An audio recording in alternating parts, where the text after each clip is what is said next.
நண்பர்களே, என்னோட lean bulk ஜேர்னியில் ஒரு ரேண்டம் டே vlog தான் பார்க்க போகிறோம். ஸோ ஃபாலோ பண்ணாதவங்க மறக்காமல் ஃபாலோ பண்ணி சப்போர்ட் பண்ணுங்க. காலையில் எழுந்திரிச்சது ஒரு அருமையான காட்சி கண்ணுக்கு முன்னால், அதை பார்த்து கொஞ்சம் நேரம் ரசிச்சுட்டு புது தோழியை இந்த வீடியோவில் நான் உங்களுக்கு இன்ட்ரடியூஸ் பண்ணுறேன். இவங்க தான் ஸ்டூவர்ட் டைட்டில் கார்ட்டூன்லாம் நடிச்சிருப்பாங்க. எல்லாம் நம்புற மாதிரி அங்கே இருக்குது.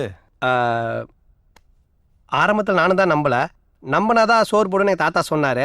அதுலேருந்து நம்பி தோழரோட வண்டியை தட்டிட்டு நேராக 2 பேரும் வாக்கிங் போக ஆரம்பிச்சிட்டோம். தோழரை மட்டும் ஓட விட்டேன். 3 கிலோமீட்டர் தரமாக ஓடி முடிச்சிட்டாரு. அப்படியே நானும் என்னோட கார்டியோவை முடிச்சுட்டு நேராக ஃபர்ஸ்ட் மீலுக்கு வந்து உட்காந்தாச்சு. ஃபர்ஸ்ட் மீலை தரமாக அடிச்சு விட்டு நேராக ஜிம்முக்கு போயிட்டேன். ஜிம்முக்கு போயிட்டு ஷூவை மாட்டிட்டு கிரியேட்டரை தூக்கி ஒரு குழுக்கள் போட்டாச்சு. இதோ பாருங்க, இதுதான் எங்கள் ஜிம். பொள்ளாச்சியில் one of the biggest gym. அப்படியே என் கோச் எனக்கு சில லோவர் பாடிக்கும் அப்பர் பாடிக்கும் தேவையான பேசிக்கான ஸ்ட்ரெச்சஸ் எனக்கு சொல்லி கொடுத்துருக்காரு. அதை தரமாக பண்ணி முடிச்சிட்டேன். So is my new coach. So இவர்கிட்ட நான் இப்போ தான் புதுசாக சேர்ந்திருக்கேன். ஸோ ஃபர்ஸ்ட் ஒரு வாரத்துக்கு கண்டிஷனிங் மட்டும்தான் இருக்குன்னு சொல்லியிருக்காரு. நெக்ஸ்ட் வீக்ல இருந்து ட்ரைனிங் ஷெட்யூல் ஆரம்பிச்சிரும்னு சொல்லியிருக்காரு. அவர் சொல்லி கொடுக்குற கரெக்ஷன்ஸை ரா கிளிப்பை அப்லோட் பண்ணுறேன். ஸோ ஸ்கிப் பண்ணாமல் ஃபுல்லாக பாருங்கள். வீடியோ ரொம்பவே இன்ஃபர்மேட்டிவாக இருக்கும். வெயிட் அதிகமாக போட்டால் மட்டும் மசில் பில்ட் ஆக தம்பி, கம்மி வெயிட்டில் கரெக்டாக அடிச்சு பழகினாரு. இத்தனை நாள் போட்ட லோடில் இன்னைக்கு தான் எனக்கு ஃபீலே ஆகுது. அடுத்து ஒரு லேட்டரல் ரைஸ் வேரியேஷன் சொல்லி கொடுத்தாரு பாருங்க. ஷோல்டரில் துண்டா விழுந்துச்சு. அப்படியே next work out front plate raise தான். ஷோல்டர் மசிலில் டென்ஷன் சூப்பராகவே விழுந்துச்சு.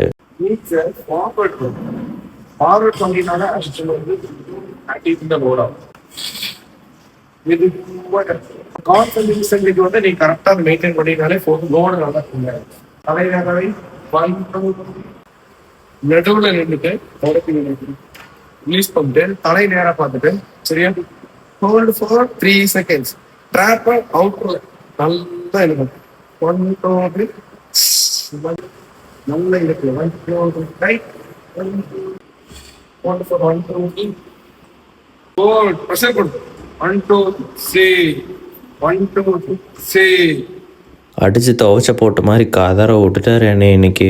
அப்படியே ஜிம்லேருந்து கிளம்பி வீட்டுக்கு போயாச்சு. வீட்டுக்கு போயிட்டு செகண்ட் மீல் எடுத்தாச்சு, அதாவது லஞ்ச் எடுத்துட்டு தரமாக சாப்பிட்டதுக்கப்புறம் தான் நிம்மதியான ஒரு ஷார்ட் நேப். தூங்கி எந்திரிச்சதுக்கப்புறம் டின்னர் தான். ஒரு 10 எக் ஒயிட்ஸ், 150 கிராம் சிக்கன், அதுக்கப்புறம் வெஜ்ஜீஸ். இதை சாப்பிட்டு முடிக்கிறதுக்குள்ள நமக்கு தலை சுற்றிடும். கதை முடிச்சது. பாய்.